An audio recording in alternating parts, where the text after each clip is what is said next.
Olá, meus amigos, sejam muito bem-vindos ao canal Infodesvenda. Nesta dica rápida para o Word 2021, irei demonstrar como você pode agrupar e editar imagens em seu Word 2021. Estamos com o nosso documento em branco aberto. Vamos até o menu Inserir, selecionar a opção Imagens, escolher este dispositivo e dentro de nosso computador vamos buscar pelas imagens que vamos inserir. Vou selecionar a primeira imagem clicando uma vez, pressionar a tecla Ctrl em meu teclado e selecionar a segunda. Reparem que as duas imagens foram selecionadas. Após selecionar as duas imagens, vamos clicar em Inserir. Consegui inserir duas imagens ao mesmo tempo em meu documento. Contudo, uma imagem está selecionada e a outra não. Caso eu pressione a tecla Ctrl e tente selecionar a outra imagem, eu não irei conseguir, mesmo que eu troque as imagens. Vou selecionar primeiramente a de cima, pressionar o Ctrl e tentar selecionar a de baixo. A maneira para fazer a seleção das duas e agrupá-las será a seguinte: clique sobre uma das imagens com o botão direito do mouse, selecione a opção Quebra de texto automática. Escolha a opção quadrado. Você também poderá utilizar o ícone que é exibido na parte lateral da imagem. Clicando sobre ele, será exibido as opções de layout. Escolha a opção quadrado. Vamos selecionar nossa segunda imagem e definirmos o layout dela como quadrado também. Após definir o layout das duas imagens como quadrado, você poderá utilizar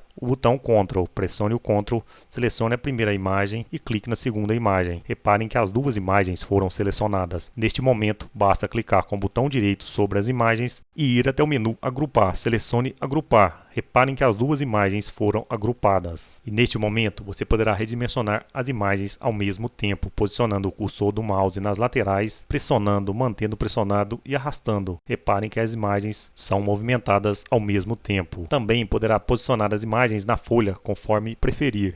E clicando fora das imagens, será desselecionada a edição. Caso você clique novamente uma vez nas imagens, será selecionada o agrupamento de imagens. E com o agrupamento selecionado, você também terá a opção de escolher uma das duas imagens e clicar duas vezes com o botão esquerdo. Reparem que foi adicionada uma segunda seleção apenas na imagem superior. Com isso, você poderá movimentar apenas a imagem superior, sem influenciar na imagem abaixo. E ao clicar fora das imagens e selecionar novamente, reparem que foi selecionado o agrupamento e a imagem de cima está desselecionada. E no final, caso deseje desagrupar novamente as imagens, clique sobre elas com o botão direito do mouse, vá até a opção Agrupar e escolha Desagrupar. Neste momento, você poderá selecionar imagem por imagem e fazer a edição dela de maneira individual. E esta foi mais uma dica rápida do canal Infodesvendas do Word 2021. Espero que essa dica tenha te ajudado de alguma forma. Se ajudou, se inscreva no nosso canal.